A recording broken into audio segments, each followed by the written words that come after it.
Up and running, and Tielemans is loud.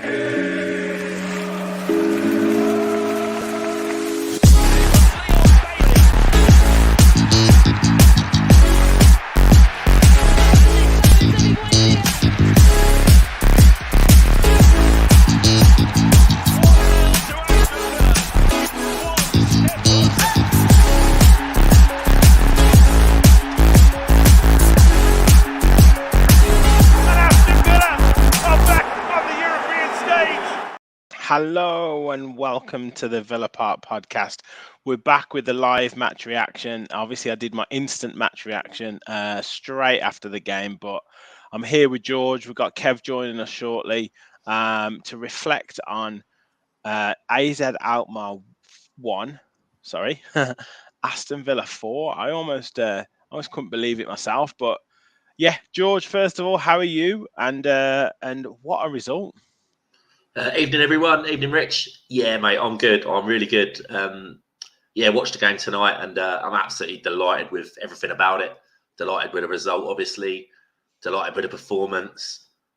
I thought our fans were fantastic as well. It's just been a really good night. The old Fowlers celebrated with a few pints and a cheeky Chinese, so life is good. Yeah, can't beat it. And just again sneaking in at the back post. Mr. KT AVFC himself. Follow him on Twitter. You couldn't miss this show tonight, Kev. I mean, what a result! Oh, what a night! Watching Villa on a Thursday night. Blues are watching because they're bleeping shy. What a feeling! What a night! I mean, what a night! Alkmaar haven't lost in 30-odd games. Maybe the semi-final against West Ham aside. Second in the Dutch league, and we absolutely took him to score, didn't we? What a performance! It was just honestly just absolutely fantastic. It was just controlled performance from start to finish, lads. Just unbelievable performance. Yeah, nothing more. Well, obviously we're gonna get right into it, but I mean, just what can you say? Like, it was a game where I guess me and Sam did the match preview where we're expecting, a tough evening. Alkmaar haven't lost a game this season, second in the Eredivisie. Obviously not the strongest league, but they're no mugs. They're at home, like you said, Kev. The record. And right from the first whistle, we just completely controlled the game, Kev. Like, just masterful performance. Yeah, I mean, the link I managed to watch it on was actually pretty consistent through. So I actually got to watch I can give a good performance, give a good review of it, basically. And it just felt like, I think there've been a lot of comments, controlled, mature. I think it shows we really mean business, because obviously we made 4 changes. I didn't think any of the changes were significantly going to impact us. I think you could argue centre defence, when it's been as good as it's been, would be the concern, particularly moving Konza out, who's obviously been the new Mings in terms of the rock. But I felt we looked pretty untroubled. There's a bit of danger on the left-hand side that came in a few times, but I felt like largely we just controlled the game. I felt like at times we were often in second and third gear, really. Yeah. Which is telling. And yet another game we've scored 4 goals in as well. 4 goals, 4 different scorers. Just phenomenal. Let me just get into the comments because there's loads coming in. Steve 24/7 with the fire emojis. Yeah, I can't disagree there. I think Adamski's was watching the game as we as on the stream. So I'm a God McGinn. He's only watching the replay now. The 3 in the 55th minute. So look, we've got a commentary from Adamski here. Fantastic stuff. Rachel said, "Evening, everyone. What a performance from the boys." AVFC US is in the house. Carlos, get in up the Villa. Great to have you on board, mate. I think Emery said it best. It was a mature performance. Absolutely. Duncan, evening all. Great win tonight. Recovering from a bad cold, so haven't been on much. Villa cheering me up, though. Up the Villa. Well, look, mate, hope this makes you feel better as well, and I'm sure that performance has made you feel better. Gary, hi, guys. What a change around from Legia. Absolutely speechless. Yeah, fantastic. Willie in the house. Evening, guys. Another great performance by the team. I love how Emery has got this team sneak up and no one is bothered about them. Something special is happening, guys, up the Villa. Adam said AZ just doing a Spurs, faking it. Zaki, hello, mate. Yep, great to have you on board. Rubs in the house. AZ1, AV4, says Gary. Exactly. Mark, evening all. What a performance. Adamski says more like first gear, Kev. Villa Mania, evening everyone. What a result. Tielemans and Bailey were brilliant this evening. We're going to get into that. Great game. And yeah, hopefully the fans can leave safely, says Zaki, Siddiqui, and up the Villa. Brilliant. We've got more comments coming in. AVFC US, Bailey or Tielemans deserved man of the match over McGinn. And Legia are actually winning in Mostar. So we'll look at the group. We'll check the group out just at the... Is it finished now, is that game, or is it still running? I think it's just about still going, isn't it? Yeah, just about. Yeah. So, George, just in terms of that, like Kev touched on it, that starting lineup, was there any kind of surprises for you with how we approached it? Not overly. The only thing I was worried about, as I think what Kev said there, I thought just changing both centre backs was a tad risky, considering the consistency we've had. Obviously, it was very, very nice to go into the European game and not see Olsen's name on the team sheet, because we know what happens generally when he plays. But yeah, I thought I expected Carlos to come in, but I was a little bit surprised that Longley came in. But fair play, he didn't do too bad. And yeah, other than that, I fully expected Tielemans to start. I thought Bailey would start after his little cameo the other day. And yeah, I thought he got the team pretty much bang on, to be fair. Yeah. It was interesting, Kev, because I said in my instant reaction that it almost summed up how we were setting up for this match when Martinez just stood with the ball at his feet. Must have been about close to a minute, and no one was moving, and he wasn't moving, and he wasn't waiting until he wasn't going to pass until they made the move. And it's almost as if he was saying, like, we're not blinking until you guys blink. It was almost like a poker move. Yeah, I don't know if you saw the comments from Mikel Antonio in the week. I don't know if you've seen them, but basically saying that. Yeah, he basically said like Villa's like tactic was literally just like, wait for you to come and press them and then just break the press, obviously, which is, been an Emery staple since he's been with us. But the fact is that they kind of knew what was going on with it, really. But, they've got to try and get the ball. And obviously, I mean, the amount of risky passes again tonight, and you are going to get caught out every now and then. And I almost, like, look, obviously Kamara didn't he? He got caught out in the first half. But if you think about the amount of times, and there was times even in the second half, we were literally first time like pinging passes around the back four, like playing it into a space where they knew maybe our player had half a second to react. So their first touch has to be a ping pass into the corner where the right back is, to then ping it up the line quickly. Like, just unbelievable, really, just unbelievable. And that just goes to show the level of calmness and confidence in the team, and more importantly, the confidence they've got in the system. Villa fans have chilled out massively over the last year under Unai. I remember some of those early moans on the terraces, get rid of it, get it up the pitch. And now, you've even got the commentators. You've even got the commentators saying now, like, Martinez is one of the best in the world at which we all know what it means, S-housery. But it's obviously so effective. And I also thought was really good as well in terms of the coaching. Did you see that bit where Robbie Savage was bemoaning the fact that Bailey didn't know the player was running behind him? And I think I can't remember who the main commentator was, but he basically said, but he's looking at his centre backs. He knows he's so well drilled. He's looking at his centre backs, and he knows if they're standing there not darting back, then he knows where he needs to stand. I know it's a classic easy offside training, but you got someone as offensive. I don't mean that in the other type of the word, as offensive as Leon Bailey, forward thinking, who is not seen as being a defensive player, doesn't really have a defensive bone in his body, you would have said a few months back, would be a risk away from home in a situation there where he's covering for his marauding right back, Matty Cash, keeping his line and getting an offside. And it was just like, this is just Emery ball in essence, isn't it? Yeah, it was so well organised. And I mean, we're going to talk about the attacking flair and stuff in a second and talk about some of the players, but it can't be done unless those foundations are right, George. That defensive line is right, and a lot of the time, and the pressing's right to kind of put pressure on how they make those passes.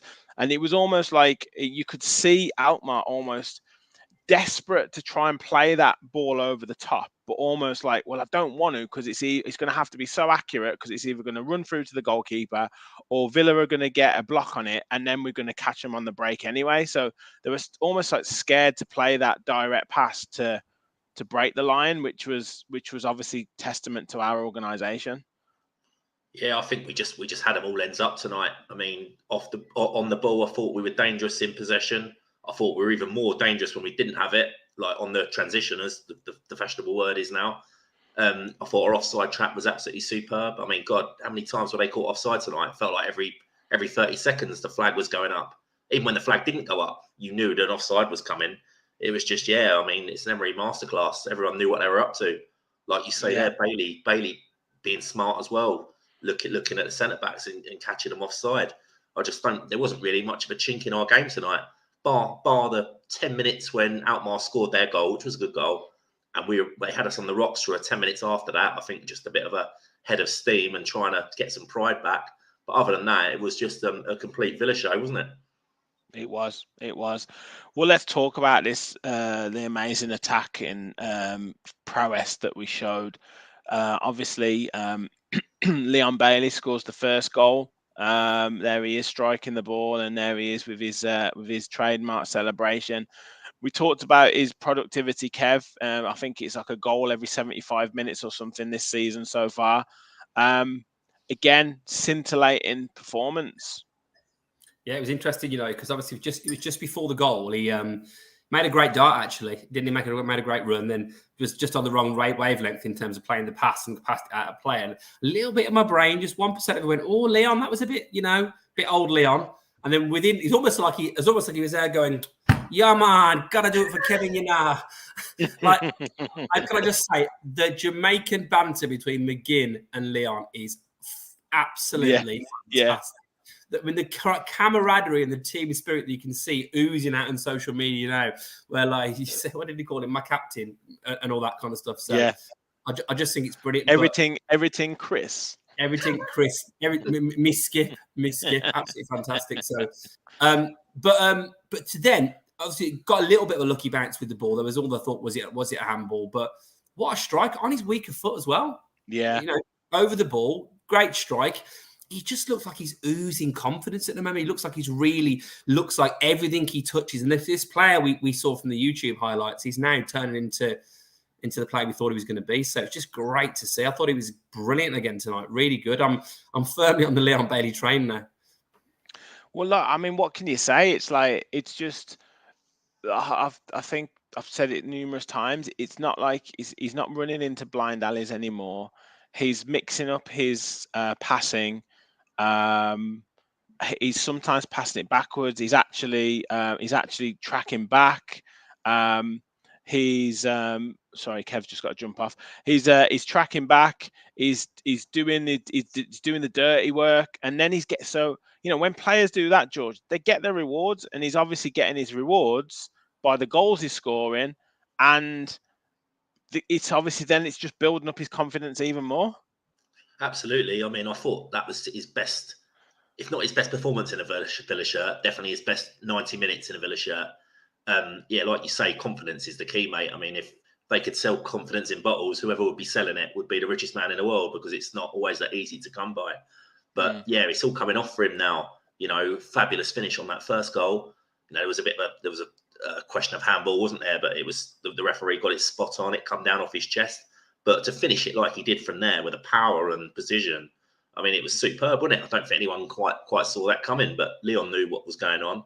And he's having a great season now. I think that's 6 goals now. I'm pretty sure that's, what's he been with us now? 3-4 seasons? That's already got to be his best tally already since he's joined. And I'll be certainly up there. I'd be backing him fully to bang 10, 15 the way he's going, mate. Obviously injuries willing, but yeah, good times, mate. And as I said on the group chat earlier, get him signed up onto a new deal, mate, while you can. Exactly. And assists as well. Obviously had a hand in the goal for Watkins, and obviously assisted. I don't know if that'll class as a full assist, but certainly for the McGinn goal is, again, lovely ball across the box, direct, strong, everything that you want from a winger. Yeah, that was a great goal, the McGinn goal. They all were, to be fair. I was quite enjoying myself, just relaxing, watching the game, and then the missus and the little one have decided to come in and ambush me for about 20 minutes. So I kind of lost my concentration a bit, but yeah, I saw the McGinn goal go in, and I was like, you know what, this is going to be one of them nights. It's one of them Villa performances we've been talking about for years, I'd say. Oh, it was phenomenal. It was phenomenal. Got a few comments in. Gaz says, "Good evening, lads." Kev says, Gary says, "Kev, where's your Leon? Leon, can I have your shirt, please? Banner for Sunday." Gladly, can I just say on that point as well, right? When we got my kids' kits like a season or two back, whatever it is, they've got Coutinho on the back of the shirt because obviously, like, one of the kits they've got, Coutinho was like best signing, wasn't he, ever at the time? Still had great memories of it, even though it didn't work out. And obviously, we had this hot shot winger from the Bundesliga, and I said to my lad, like, do you want Bailey on your back? And he said, Bailey on his back. And I've always felt a little bit like, oh, I wish he'd not had Bailey. And it's only now I'm like, yes, get that Bailey shirt out with pride, son. So I'd gladly have a banner, but I unfortunately haven't got the craft skills to construct one. So never mind. We're getting our money's worth now, aren't we, from Bailey? Yeah, we are. Absolutely. I heard a bit in the background while I was just my daughter's got a bit of a sore throat, probably from singing all the Villa songs. Right? Yeah. Or singing the Villa songs. So a bit of Calpol, sort it out. You know the drill. But yeah, Daddy's on a podcast. Off you go. See you later. Priorities and all that. she's like, how long you been on for? And how long do you reckon you'll be on for? I'm like, okay, good chat. I'll talk to you afterwards. But yeah, I can hear the background of the chat about Leon, and we say this in a lot of industries, don't we? But confidence, if you feel confident, what a difference it makes. It makes a difference in terms of, even if you make a mistake, respond from that mistake. And it's not that long ago where, remember, he got hooked after coming on as sub for Carlos at Liverpool. He got hooked after like 40 minutes later, pretty much. And, he was a bit frustrated, and we're thinking, is this what's going to go on with Leon? But he's clearly trusted by Unai because he's played him in an away game, which obviously typically he's not been good, and he's performed like that. So, yeah, and involved in the game. I always felt like he used to go missing in games. He wouldn't do anything away from home, but I think all his contributions were decent. He was obviously tracking back, and yeah, I just think he looks like he's not really giving the ball away when he's doing his little turns and twists on the box. He's generally he's been a bit more mature, I think, himself in terms of retaining the ball and not whipping in an aimless ball. So yeah, get me that banner if you want. Yeah, 100%. Gaz says, I think we're seeing the Bailey that's confident in his body. I totally agree. Gary Howlett says, away, best performance for Bailey. Yeah, I definitely agree. And Gaz Oaks also says, Grealish socks Bailey is better than Henry socks Bailey. Look, right, now I was thinking about this. When we talk about like marginal gains and stuff like that, where players, when I think it was like, it was the cycling, wasn't it? The British cycling team, and they took they had the idea to take their own pillows. It was Dave Brailsford. Yeah. Right, now, is it a situation where he's thought, wear your socks lower because it's like the I don't know, whatever it was affecting his running style, or is affecting the circulation? I don't know. I'm just saying, like, is it something where they've kind of highlighted something where maybe the pressure or something was in his legs was too much with his socks pulled up? I don't know, but you can't put a price on comfort, boys. Yeah, you know what? I think you might be onto something there, mate. For those that don't know, watching it, the whole situation of where British cycling was basically nowhere and went to dominate the world. The Dave Brailsford story is in what he did for that cycling team is incredible. But effectively, it's if you can get 1% better in 10 areas, you've had a 10% increase. And it's funny, because I used to wear shin pads at five-a-side for years. But as I'm getting a bit older and getting a few calf strains, I'm like, no, why is no one else wearing shin pads? I'm going to stop wearing shin pads. And I feel a tiny bit freer and a bit less heavy-legged later on in the game. And I'm like, you know what? If I was a professional footballer like Leon and pace is everything, I can maybe be a little bit lighter, a bit freer on my feet, then maybe it's that. Or maybe it's just fashion and styling with things that's cooler. But either way, it's working, isn't it, at the moment? Yeah. Dunk said he's got a 2021 Bailey shirt, the third strip. Get it We'll out, talk Dunk. the strip. We'll talk the kit later. I know there's comments on it, so we will talk about that later. I thought we weren't allowed Zach- to talk about kits. I got told off yesterday on the group. Zaki said their game just ended 2-1 Legia win, so I think we might be top. I'll have a check We are on later. goal Ronan, difference. sorry. We are on goal difference because Oh, everyone was wicked. left with goal difference before, and we obviously scored Brilliant. more. Brilliant. Ronan's in the house. Great to have you on board, mate. Bailey, the most improved player under Emery. Gaz says that's still Dougie. What's that? I don't know what that one's. Most improved What player. that's about. Ah, brilliant. Yeah. He has been fantastic. Michael's in the house. Hello, Michael. Don't worry about being late, mate. Great to have you on board. Who else have we got? People chatting amongst themselves. Yeah, Adamski says we're top on goal difference. ED has joined us. Come on, what a performance. Yeah, absolutely. What a performance. Michael said we're second. We will check. Is that because Legia beat us? I don't know. Maybe. I haven't done the shout out, lads, but we've got nearly 60 watching, which is great. We are smashing through 2,600 subscribers. So thank you, everyone, for your amazing support. But we don't want to stop there. So if you're new to the channel, if you haven't subscribed already, please do subscribe and hit that like button so that it spreads the word of our channel, because we're trying to spread as far as we can. So and grow as quickly as we can. So please do hit that like button, hit that subscribe button. And if you do want to become a member, we got a new member yesterday or today, I think. M, his name's M, or him or her's name's M. So thank you very much for joining. But if you do want to become a member, it's just $1.99. Hit the $ at the bottom, and or hit the join button, and follow the instructions from there. Dunk says we'll be at 3K by Christmas. That would be amazing. That would be phenomenal. So thank you very much. Paul says, hi guys, we are an amazing hard team to beat. What do you think of Bailey now? Laugh out loud. Well, yeah, we've covered it. He's just playing brilliantly at the moment. And to think as well, George, that we had Diaby on the bench, we had Zaniolo on the bench, we've got Ramsey to come back fit. I mean, some of our attacking options are just going to be frightening. Yeah, there's options for days, isn't there? Providing you can get them all fit at once. I mean, I've been a bit frustrated this season that I still don't think we've actually played our best 11 all season because we've not been able to. But, that's the nature of the game, and that's what having a squad is all about, isn't it? But, yeah, you've got John Duran there who was playing some good stuff, wasn't he? In his cameo appearances, I think he crept on at the end, didn't he, for a few minutes? Yeah. But, Zaniolo, Bailey, they're almost like for like. We've got options everywhere. The RB, it's options we could have only have dreamed of a few years back. 100%. So let's talk another player who really did, who again really impressed today. Yuri Tielemans, again playing in. I think someone commented, who would have thought he'd be able to play, in that AVFC US said who thought Tielemans would play up top with Watkins, he was kind of really advanced, wasn't he? And the link up between him, Bailey, and Watkins in particular was just tremendous. And he really did show what a good player he can be tonight.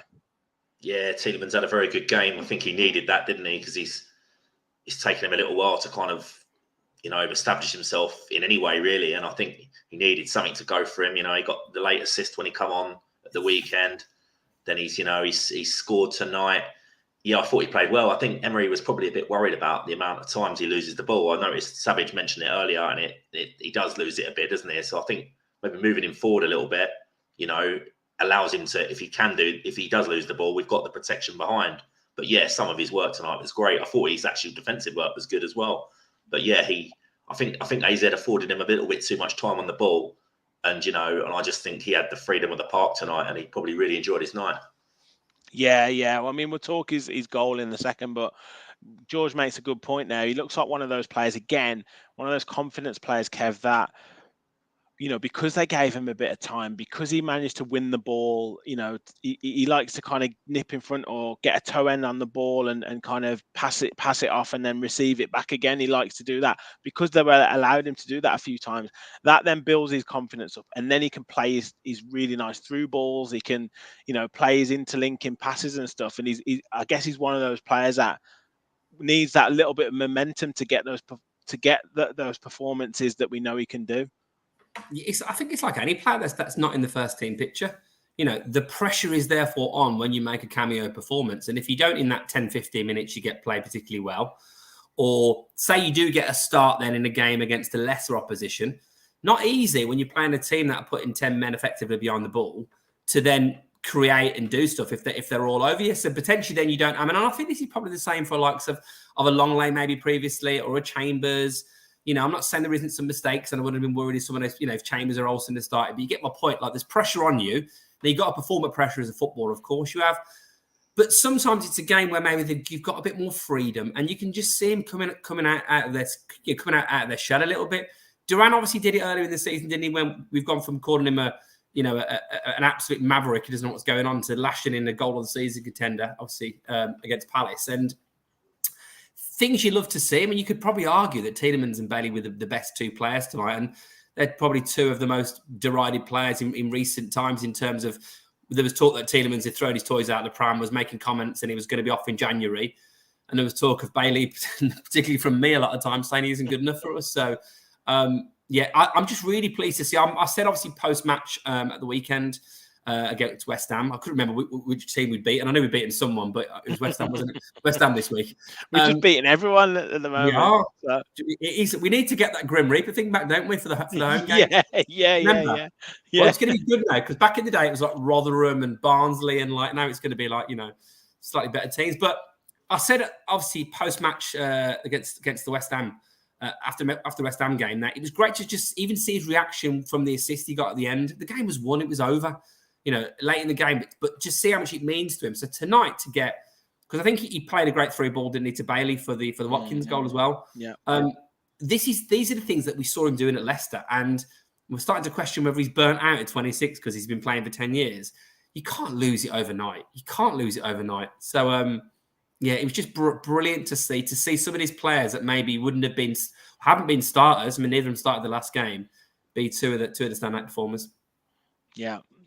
Gary said we all thought Bailey was crap, to be honest, Kev. Adamski says, always said Bailey would come good, got something right about football for once. Good man. Good that you kept the faith. Zaki says, Yuri has been playing on another level. He has done definitely tonight. Tielemans can stay if he wants, says Gary. Just on the goal though, George. Nice little celebration there from him. But lovely through ball from McGinn. Watkins makes that run, that dart across to take the defenders away. Obviously, McGinn sees sees Tielemans behind him. It takes a little touch from that defender, and he's got to drag it from under his feet a little bit, but really keeps his composure to slot it under the keeper. And lovely moment for him. Yeah, it certainly was. I mean, it was a good move, but he looked like he kind of mishit the first touch, didn't it? And you're thinking, oh God, that's going to overrun into the keeper's hands. But then the cheeky little poke through the keeper's legs, bit of class. And as I said, that'll do wonders for Tielemans' confidence. But I'm just thinking, how many of them goals tonight they've started off by AZ Alkmaar attacks? We just kept nicking the ball, little interceptions, from Kamara and the likes of them in the midfield. And that's what I'm saying, how dangerous we are off the ball. Because 1 minute, it's not as if they're coming at us hard, but we just make a chance out of nothing. One little tackle, 2 balls through, and we're in on goal. And we did that a fair few times tonight.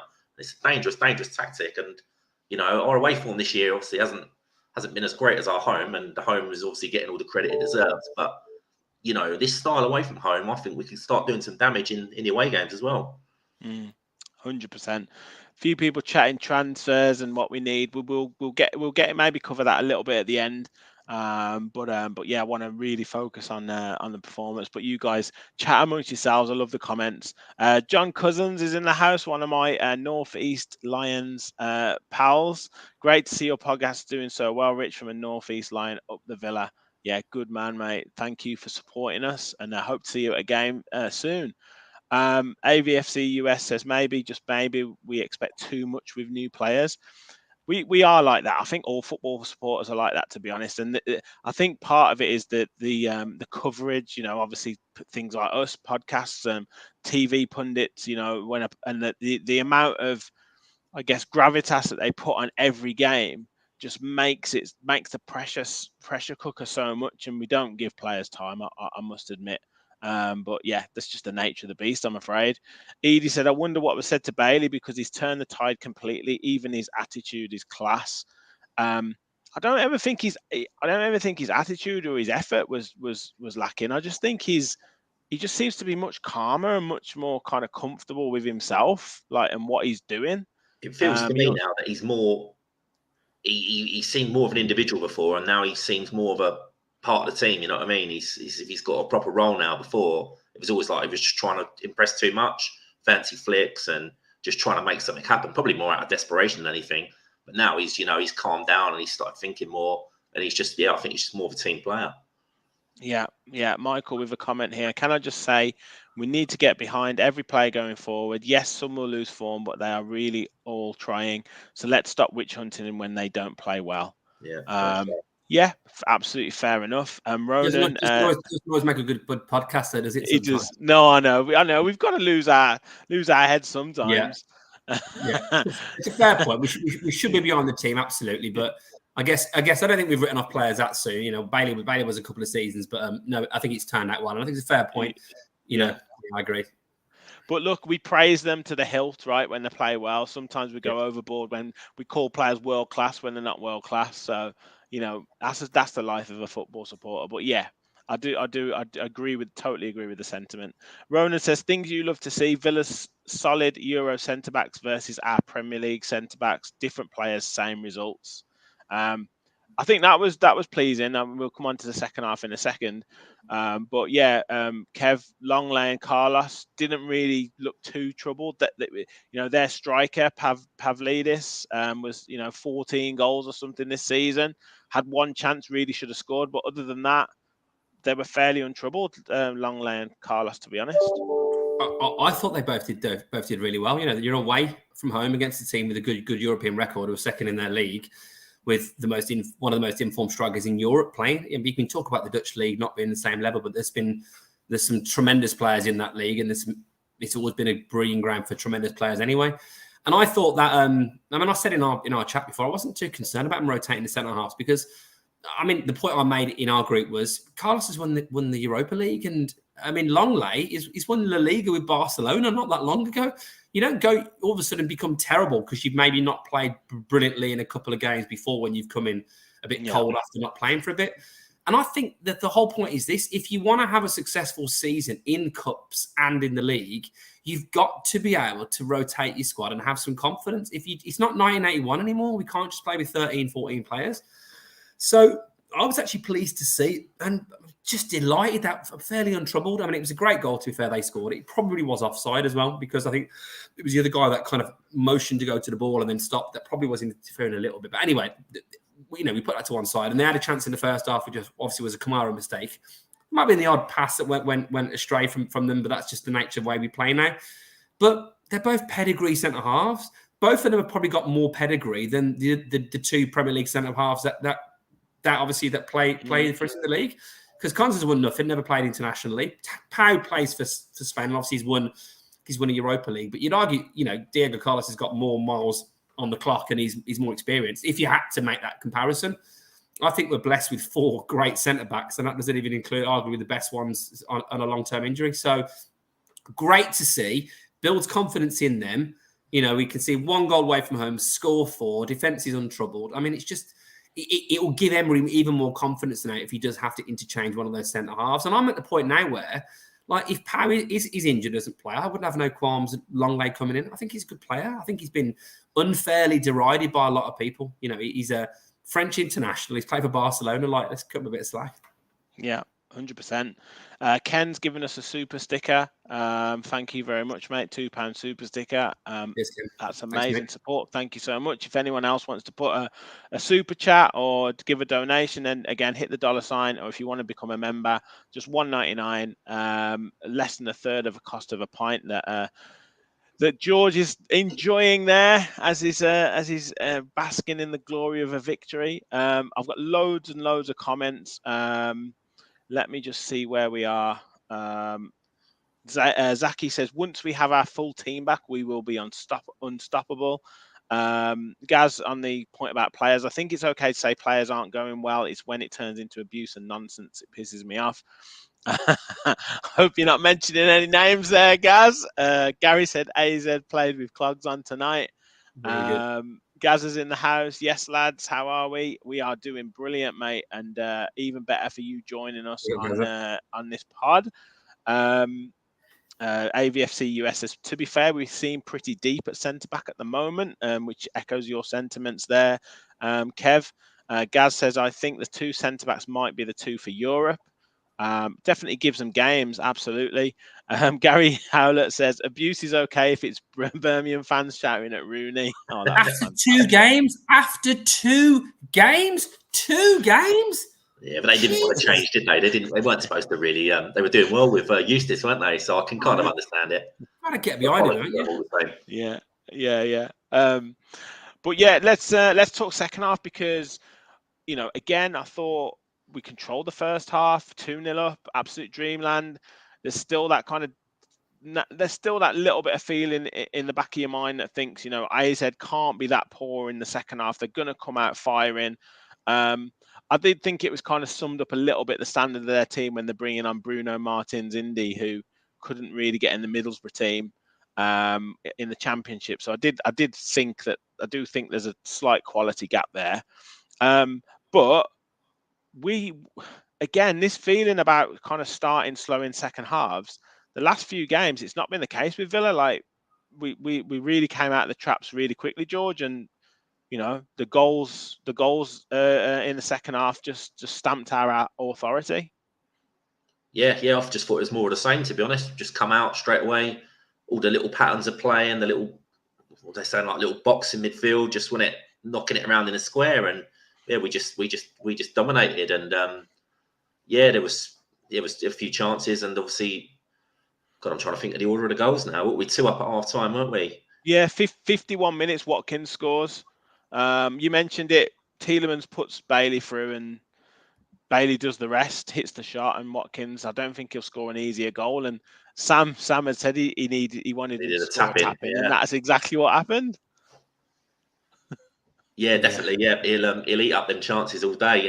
Thinking of the rocket he scored on the weekend. I mean, he'll be happy to have a little parry off the goal. I mean, that was a lovely goal, to be fair. I mean, shame the first shot didn't go in. It looks a bit untidy once the keeper saves it. But yeah, just scintillating football, and AZ just simply couldn't deal with our movement and the fluid movement of us. It was great.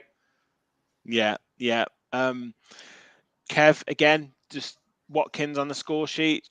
He's hopefully he's a purple patch player, as we say, but I mean he's just looking full of confidence at the moment. Even like the first time passes back into midfield, you talk about options on the ball. He's got options to pass to.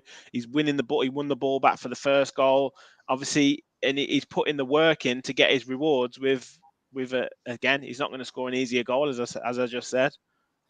I think he's as confident as he's ever been. You see that in the post-match interviews he did, obviously, at the weekend as well. And I tell you what he doesn't get enough credit for sometimes is his link-up play. I think back in the day when he was a different type of striker, when you and I, Rich, used to hail him as being one of Van Dijk's most difficult opponents because he would just be working non-stop in the channels, grafting, sticking his body in. He's a different striker now.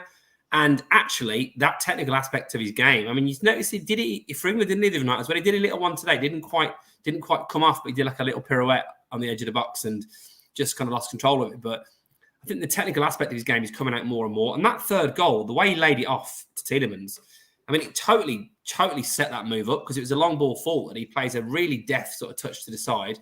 And then we're in. Fantastic. And then he's doing what any good striker should be doing. And yeah, I mean, great turn by Bailey as well. Sent the defender the other way. And then good shot. Yeah, fantastic. Just what an attack. I mean, this is the thing we said, again, lately a lot. We've been making the same point. But on the counter-attack, we are frightening now. We are frightening. We really are. And if you bring on subs on tonight, you're bringing on Zaniolo and Diaby, you aren't too shabby in those situations as well. That's not even including Jacob Ramsey. He's probably might be our quickest player. So, yeah, brilliant. But Watkins, I mean, this is it now. And is that 10 goals for the season in all comps now? Could be. It could 5 be. In the league. He scored. Did he score 3 against Hibs? Yeah, did he score against in the home game against Hibs? That was Duran. I McGinn? don't think he did. Cash scored, didn't he, as well? Yeah. Yeah. I think it might be 9. No, and then he's got one for England as well. Oh, he won for England. Yeah. We're going to include that, but 10 goals for Yeah. the season so far. Like what I really love, and obviously Gazok said he's more than a purple patch player. Absolutely, I totally agree with you. Just mean with his goal scoring at the moment, he's in a real rich vein of form, should I say? But what I really love is, and this used to be the same with Grealish, right? In terms of their speed endurance. So the thing with, and Dean Smith alluded to this on Sunday, what Watkins can do is he can repeat sprints for multiple times throughout the game. So what you get with a lot of players is they'll start off a game, kind of doing 3 or 4 really, really long sprints. And then by the 55th, 60th minute, they've maybe done another 2. They've maybe done 6 or 7 sprints in the game. And then that next level is the next ones after that. They're slower and slower. Watkins can do 10, 12, 15 sprints at the same speed. So what that means is when he gets to 75, 80, 85 minutes, his level, he might not be as quick right at the start, but his level of speed is faster at the end because those players that he's been playing against, they can't replicate the sprints as consistently as him. So then he looks faster. So you see these goals that he scores, 74th minute against Zuma on Sunday, and it's like, well, where's he got that pace from? Well, it's just because his speed endurance is so good. So that's what I really like about Watkins, and he's in those areas now, the inside left, inside right channels that he can really do damage rather than being wider than that and not being able to do that damage. So yeah, let's continue to see more of that from him. Because just going to say, sorry as well. It makes a big difference though for Watkins being more in that number 9 position. When, no disrespect to previous wings we've had over the years, but when you've got a Diaby, Bailey in the current form that he's in behind him, a Ramsey maybe when he's back. When you've got those players that can do quality work out wide, he hasn't got to go looking for it out wide as much. So, it's really helped by the people around him, by the person around him. All the incisiveness of our passes at the moment, it's crazy to see that the way that we're passing the ball through the lines is just a treat to behold. I have to go through comments though. There's getting so many in, so it's fantastic, guys. Thank you very much. Good to see. We now have a good squad to rotate. It's clear that that they have assimilated to the system and they are comfortable. It lifts them all up. Yeah. Jordan Popper up the Villa. Great to have you on board, mate. Gazoak said we've still conceded 60% of our goals from 45 to 60, so it looked a lot better now. So yeah, maybe that's something that we need to work on. But yeah, it's good that we've started these second halves a lot better. Duncan said we'll play 3 centre backs in some Prem matches this season. Yeah, we've done it already. Algot says Bailey is needed in attack more. Who thought we'd be saying that? Edie said, although it was a tap-in from Watkins, being in the right place at the right time is what makes a good striker. Yeah. I absolutely agree. Gary Howlett said Zaniolo needs a goal if he's not banned tomorrow. What else have we got? Gazo said I would start Bailey versus Luton. We're going to do the Luton preview tomorrow, so we'll talk on that. John Gameson's in the house. Hi guys, up the Villa from Torquay. Thank you very much for joining. Who else have we got? Ronan with a fact, some stats. Villa have now scored 4+ goals in 3 matches in the last month. That is phenomenal. John said, I remember the days when we used to score 4 goals in a month. I know. John Bambury just hopes Zaniolo gets a goal soon. Yeah, he does need a goal, but I'm sure we'll get one. 20 Australian dollars from Adamski. Thank you very much, my friend. Thanks, Top of Group E. And yeah, amazing stuff. Thank you for your support. And Michael says, from my running days, the training Watkins is doing is called Farclep training, running a distance with sprinting and recovery. Yeah, I remember that from my uni days, doing that training up the hills as well. Can we set Michael and maybe even you a target as well, Rich? If Villa gets to a certain point all this season, that you two will do like an on-camera Farclep training session. There was talk of us maybe doing like a Villa Park podcast charity run or something. So maybe we'll do that. Maybe we will do something like that. It'd be great. And then obviously to top it off, Watkins scores. Then we get John McGinn with the 4th goal, icing on the cake. Another great move, George. Bailey gets released down the right. I think we win the ball, and I think it might be Tielemans that wins the ball, passes it to Kamara. Kamara runs through and drives through the midfield, lays it out to Bailey. Couple of touches, sees McGinn across the box, low baller in and outside the left foot. Thank you and good night, Vienna. What a goal. Yeah, absolute scenes. I'm glad you just run it through again because I couldn't remember exactly what happened. But I remember the little toe poke finish reminded me of another goal we've scored this season. And I wish I could remember what one it was, but it was almost identical. Probably going back. It might have been Watkins against Hibs. Oh, possibly. I can't remember. But when you get a bit of deja vu, I'm like, I've already seen that goal this season. Daniel whipped it in from the left, didn't he? And then Watkins just prodded it in, hungry from McGinn to just get in the right place at the right time, poke it home. And I love the way he scored, and the camera just panned straight up to like the Villa fans in the upper tier, and it was going off, wasn't it? It was party time, mate, and we love to see that. Yeah, mate. To be in that crowd was just fantastic. I'm jealous of them guys tonight. I mean, Kev, did you before the game, did you think we'd be 4-0 up after, I think it was 65 minutes or something? No, I didn't. But I mean, I said it about a month ago. Sorry, 56 minutes, 4-0 up. What did I say about a month ago? What did I say just after Newcastle battered Sheffield United?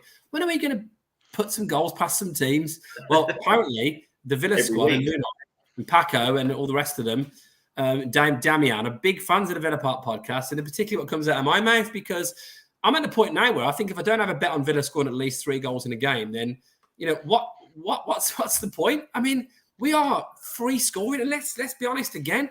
We were in, whether you want to call it 2nd or 3rd gear, in my opinion. We could have scored way more against Brighton. We could have scored way more against West Ham. It's not like we're just getting to these points.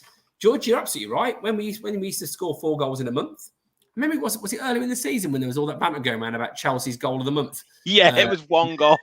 Scored 1 goal.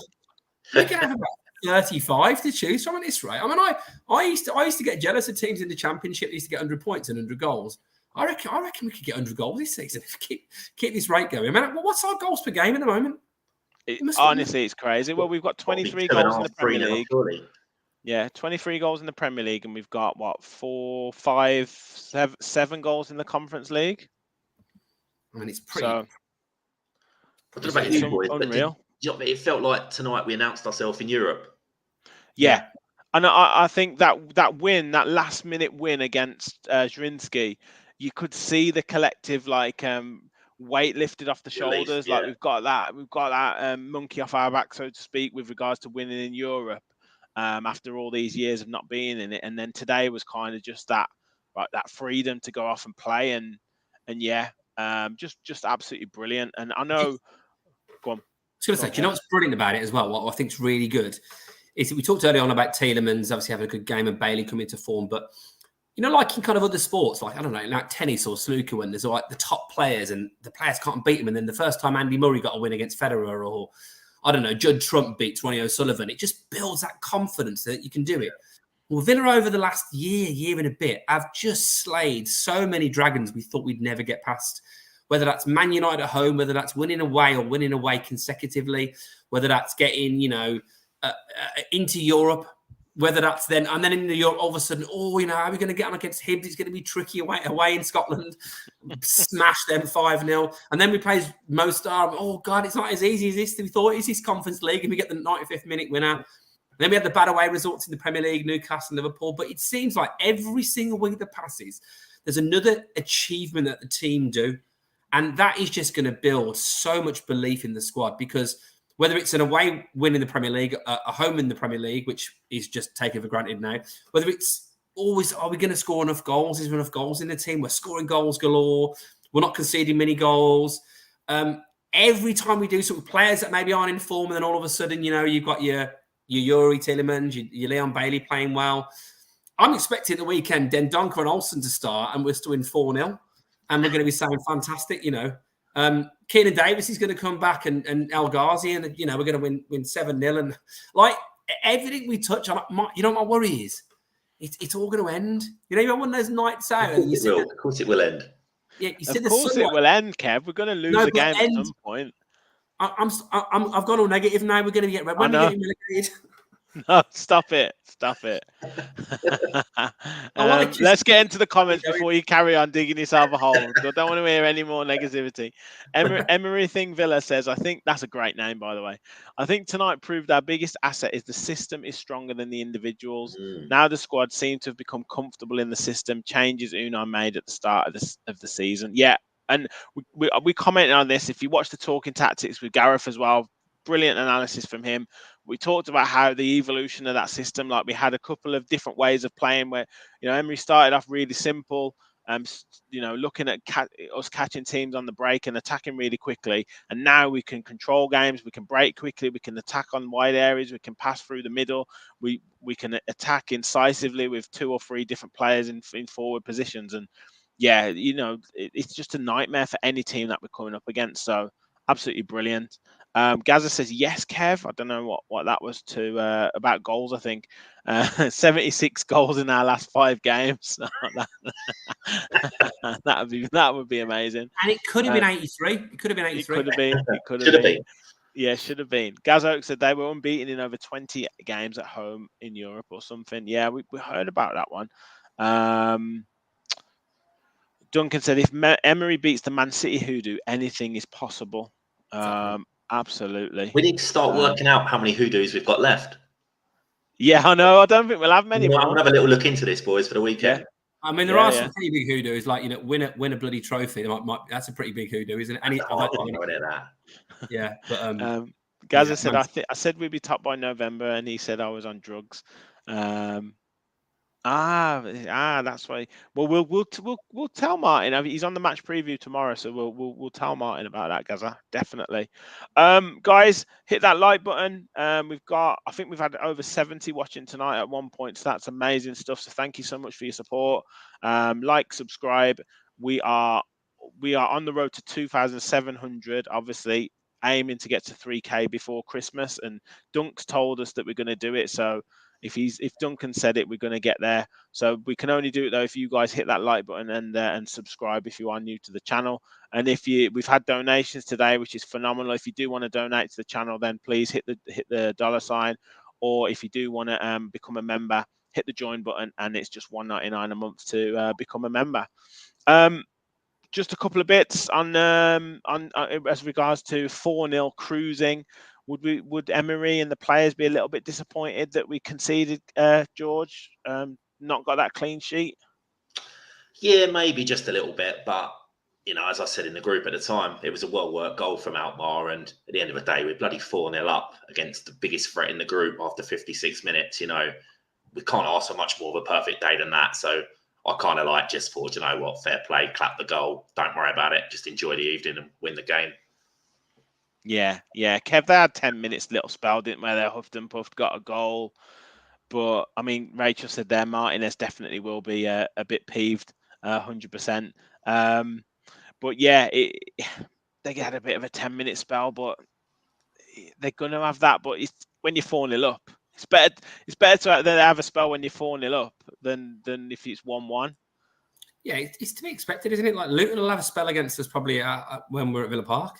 Like, it happens in games, and when you're attacking, there's always a chance you can score a goal. And it absolutely was a good strike, absolutely, as AVFC US says. It was right in the corner, took it reasonably early, and give credit to him. I think the quality of player that Emery desires and the standards that he's got means he'll be annoyed and Martinez will be annoyed. That's just a reality. And Martinez, knowing what I know from him in terms of interviews I've seen him in, will probably not sleep tonight for letting that goal in. He has to be kind of, I think Neil Cutler. What? Quite intense, isn't he, Martinez? He is, yeah. Neil Cutler used to say, I used to have to calm him down and stuff and say, listen, for example, we've just beaten, as you said, George, the biggest threat in the group. They've won most of their European home games, and we're at their place as well, 4-1. Semi-finalist last year. Yeah, semi-finalist last year. Yeah, give yourself some credit. It's just I'm not too concerned about it. Basically, I just think the most important thing, if we'd have taken a 1-0 win tonight, that would have been good. I think you could even argue a draw would have been a good result tonight, considering fairly newly back in Europe and what's happened in the group so far. So yeah, beyond our wildest dreams, really. 100%. I had a great question. I've started it from Ronan from before. Said, is this the best period in our time supporting Villa? Because we're too young for 82. Yeah, Kev, George, is this the best time that you've had for Villa supporting? Do you want to go, Kev? Or? Yeah, I'll go. Yeah. I think that there's always a sense of recency bias with everything, isn't there? Like, this is the best burger I've ever eaten. Are you sure that one in 1986 wasn't better? There's always that sense that when it's happened sooner, you think it is. But what can I remember? I can remember the early 90s with Big Ron, and we finished second in the Premier League, and that was swashbuckling. Did I ever really think we were going to win the league that season? I think we were always a little bit behind Man United, but then they'd not won it for 30 years, so I guess it was kind of anyone's really. But we faded at the end. Never really kicked on from that, did we? Within a year or so, he's lost his job. We won a couple of League Cups. That was brilliant, but might trouble the top 4, top 5, top 6 in the mid-90s. The spell under O'Neill was incredible. It's when I got my first season ticket in my 20s, and was supporting home and a fair bit away, and that was brilliant. But we looked like we might knock on the top 4. For me now, I just think it's everything. It's the fact that for me, I've got kids. My lads particularly is absolutely so much into it. It's amazing. So there's that whole sense of I almost want it for him more than me. The owners are a dream. I think there's a lot of the big teams that are slayable at the moment. I don't think they're where they were. I absolutely adore the manager. I think that the team are fantastic. The camaraderie and the way the team works together. We're on the back of the Dean Smith, Jack Grealish era, which really brought that kind of love back into the club. And we've got everything to play for. And I just think this next period of time for this club is going to be, I'm not even talking about the redevelopment of, what they're going to do to Whitton Station and the ground and the Euros coming to us. But do you know what I love about it more than anything is that we all know watching this podcast. So those watching and those obviously us doing it, what a massive club we are. And we get undervalued, I think, sometimes in the media. And forgetting we're still one of only 5 English teams that have won the European Cup when you had to win your league to win it as well. Rich history, 7 FA Cups, obviously league titles as well, League Cups, first winners, all that kind of stuff. And we've been forgotten a little bit. And I'm just so much looking forward to what I'm absolutely convinced is going to happen now. We're going to get back to that top table of football. I'm convinced in the next couple of years, at worst, I think we'll get the Champions League. I just can't see it not happening. I think we're going to kick on. The transfer question might come in shortly in January. I don't see these owners not doing what they said they wanted to do. I don't see a manager like Unai Emery wanting to come to us based on us not doing what we want to do. And we've got a lot of players in the prime of their careers. We've got some massively sellable assets. If we do lose 1 or 2, I think we'll kick on. And I mean, let's have it. It's just fantastic, isn't it? I'll let you carry on there, Kev, because I was loving it. I was absolutely loving it. Come on. I know, yes. George, there's no point asking you now, to be fair, mate. Gaz Oak says 92-93 season for me, challenging for the title. Emery Thing Villa says we're like a Kevin Keegan side, scoring freely, but instead of winning 3-2 or 4-3, we're winning 3-0 or 4-1. If that's the case, you can forgive allowing the odd consolation goal for the opposition. Gaza said Ward End was jumping in 92, Kev.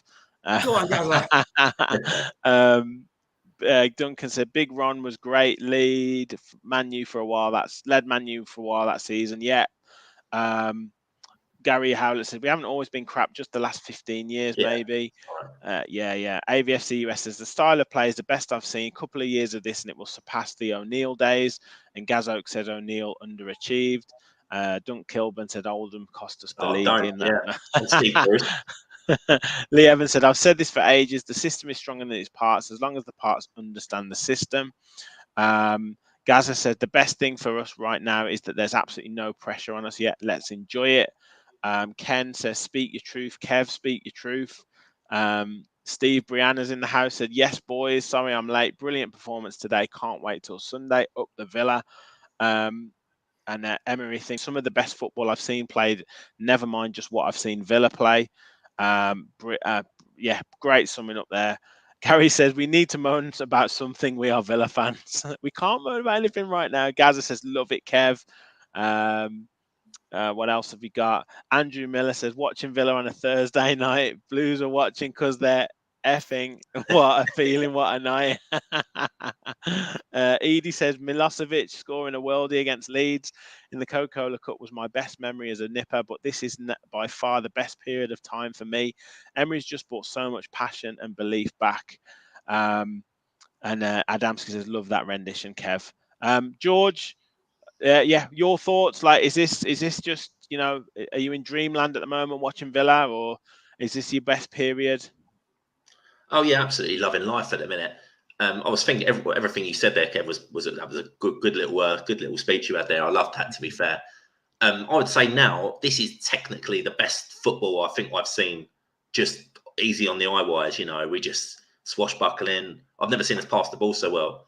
God, I remember them dark, dreary nights in the Championship where every couple of minutes we're just misplacing a pass off the side and getting the ironic cheers off the, you know, the home fans thinking, you know, Villa are shit. You know, I remember what you used to be, and you used to think, God, are we ever going to get back to that? But it's great to see. But you know, I'll tell you one era that doesn't often get talked about anymore was that year under John Gregory when he took him over from Little, and he literally took us from, I think Little was about 16th in the league, and he went on a fantastic run and got us up. I think he got us up into the top 6. You know, George, it was outrageous. George, and then the season after we were top at Christmas. This is what I was going to say, yeah. I'm not going to cut off your speech. I just want to say, do you know that Gregory era? I think if the league had gone from January to December, I think we might have won the league. I think the end of the season we had, and then we were top at Christmas, meant so that you are absolutely right. That does get forgotten about a little bit. Yeah, 100%. I mean, let's just hope it's not going to end the same this way, because all we're looking at is the calendar year of 2023 and thinking, well, we should be in the Champions League next year. You know, we're runners up or whatever.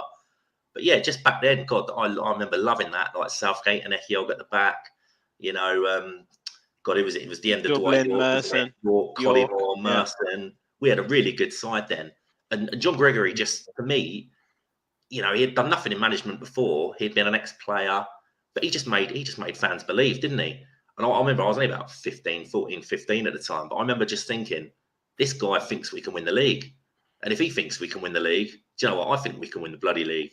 And unfortunately for us, the only person that didn't think we could win the league was Mr. Ellis, God rest his soul. And we'll still look back and if we'd have got Muzzy, is it, and all that. But I think Gregory had earned the right with what he'd done to have the money to spend on who he want and what he want. And I'd love to have seen what would have ever happened there. But unfortunately, that's just been Villa in a nutshell over decades. You know, we've never been the nearly team, never quite done it. So let's just hope, fast forwarding now, 25, 30 years, whatever it is, that Unai, he's getting what he needs, he's getting what he wants. And the world is our oyster, isn't it? It's a really interesting point as well about Gregory. You said that era of Gregory and the belief. I am such a big advocate for, like, you know, the mindset towards stuff. And we've seen so many examples in sport over the years where the team that isn't as good, or the individual that isn't as good, wins because of that core, like, drive they've got in them. And if you look at football now, for years, I always remember that stat that used to happen, probably going back sort of 10, 15 years, which was the league position corresponds with the wage bill. So almost like it's over, lads, it's finished. It's all about money. I look at it now, and maybe that Leicester League win 8 years ago just gave me a little bit of light, just lit that fire a little bit. But I look at it now and think, why the hell not? Yeah, sure, but, you know, the big 6 and, but experience. I don't give two hoots about that. Like, we're Aston Villa and we're massive, and we've got second to Man City this year in points, and someone's got to finish in the top 4, and someone's got to win the FA Cup or the Conference League. Someone's got to finish in Champions League. Why can't it be us? And if you've got belief, as we can see from that home form, it can take you a long way. So we just got to keep that belief high now as a team, because, you know, you're going to get a situation sometimes where that might be what gets you over the line. Yeah, I totally agree, lads, and loads of comments in. I can't go through them all because it's, you know, we're reminiscing, but yeah, I think that's a great question from Ronan there about kind of, you know, these the best days. I think Gary Howlett sums it up about, you know, kind of, it's been a year as well. It's not like it's just a flash in the pan thing. It's been a year that we've kind of seen this, like I said, the way that we started off under Emery and this evolution and the players coming in, fit into his system, the way that we can kind of bring players in and kind of bed them in is really good. And then the fact that we've got players like Leon Bailey now playing themselves into confidence, we've got different players who can come in and score. It's just, rather than relying on, give the ball to Jack Grealish, we've got this system, we've got this way of playing now that can really hurt teams, and we're a real threat. And like you said, Kev, we're going to win home games. We've won 11 home games in the Premier League in a row. So we're going to win home games. It's a case of can we pick up enough away points to really push into that top four, which I'm pretty sure we can. I'm pretty sure we can. Let's just see how it goes. Sorry to cut you there, Rich. What's stopping us playing away like we do at home? I think it's more an Emery tactic. I don't think it's anything particularly stopping us. I think it's more an Emery tactic. I think maybe against Wolves he could have maybe pushed it a little bit more. Maybe he was thinking international break. We don't want to go into it off the back of a defeat. Whether managers go into it that way, I don't know. But I think we'll start to see more of an expansive, controlling game. Similar to today. Particularly against some of those bottom half Premier League teams. Away from home. I think we'll start to see that, because you get to the point where teams will approach playing against Villa at home like they approach Villa playing away from home, because they know the threat that we've got. So then it's about, can you have options off the bench? Who's gonna, or can you score from 25 yards? Can you create something a little bit different? And you're looking at the type of goals we're scoring at the moment. We can score from distance, we can score from crosses, we can score. The only thing we probably can't score from at the moment as regularly is set pieces, and that's maybe one thing we could work on. But they're saying our set piece goals are up there, Rich. Yeah. Or maybe centre back scoring. Maybe it's more centre back scoring. Headers, like direct headers, that kind of thing. But yeah, I think you'll probably see a more expansive style away from home, certainly against the lower teams. Kev, I guess don't know you pick your battles, don't you? I mean, we did try it at Newcastle and got undone. Yeah. I mean, I think I'm not sure what we tried at Liverpool. We just wasn't allowed to do anything, was we? They were just too on us, and they kicked our ass. So fair play to them in those games. They did, but let's not forget the Salah goal shouldn't have stood, and there was like a few things early on that game, and then once Liverpool get ahead, they can run away with you at Anfield. But yeah, we didn't play great that day, but we are allowed to have a day off. Yeah, it's a good question from George. I don't know what stops us. I understand the reason he was a bit more pragmatic against Wolves, because we haven't got a very good record against them, and maybe a point away against them is a good result. But then you think afterwards, if we'd have gone for it, we might have got something out the game. We've been a bit gungo, haven't we, a little bit in away games, and we've been hurting them. So I don't know. I just feel like the more the confidence builds, the more the fringe players start to perform, and I just think that will mean we'll naturally probably take control, of these games, these away games. But to tell you what, beating Alkmaar 4-1 is going to go a long way towards doing that, isn't it? And we've got some big tests coming. I mean, we've got a couple of games that just seem fairly easy. I don't think Forest will be easy, after Luton. But if you can get a good win against them, we've got Spurs coming up not too distant future, and that'll be interesting. If we can put 5 or 6 past Spurs, then that might finally shut up the media darlings, mightn't it? I'm not saying we're going to do that, but what's it going to need to take for that to happen, basically? Yeah. Well, look, phenomenal performance tonight, lads. Like I said, there's loads of comments coming in, lots of stuff on transfers and stuff, but we'll get into that more in the fans forum on Monday. So do join us for the fans forum on Mondays. Final point I wanted to make: a few comments coming about the kit. What do we think of the kit? And Lee Johnson said he liked the kit, looked good on TV. Third strip. Obviously not wearing the BK8, but wearing AVFC Aston Villa Foundation, as you can see there. I really liked it, lads, and a lot of people on Twitter saying they should release that as a shirt to sell, and maybe money goes to the Villa Foundation. What are your thoughts on it? I thought it was brilliant. I thought it looked great. I mean, what was the reason? What was the rule behind why we didn't wear the usual kit? I think it's the gambling things in Europe. They're not allowed, I think. Yeah, fair enough. I mean, look, I think the kit itself actually looks. I've not seen it, obviously, on the players before. So other than in the promos when they released the kit, so I thought the kit looked really good, and I thought it was a really nice touch to the foundation. So yeah, I all day long, if that was our kit, I'd be delighted. Yeah. Who, Gaz, was Gaz said, who was the comment earlier? He said we need something to moan about. yeah. Gary Yeah. Howlett. I like the sentiment of the Villa Foundation, but for me, all three kits this year are piss poor, and I think a team as good as this deserve a better kit. So I don't like any of them. Yeah. Well, look, next season maybe we'll have Nike or Adidas or New Balance or someone like that. But yeah, we shall see. But I thought I'd leave the last comment with Andrew Miller, who says, "See you all in Athens, fellas. Love it. Up the effing Villa." Yasu, everybody. Yasu. Yamas. Yeah. Unbelievable. What a result. What a performance.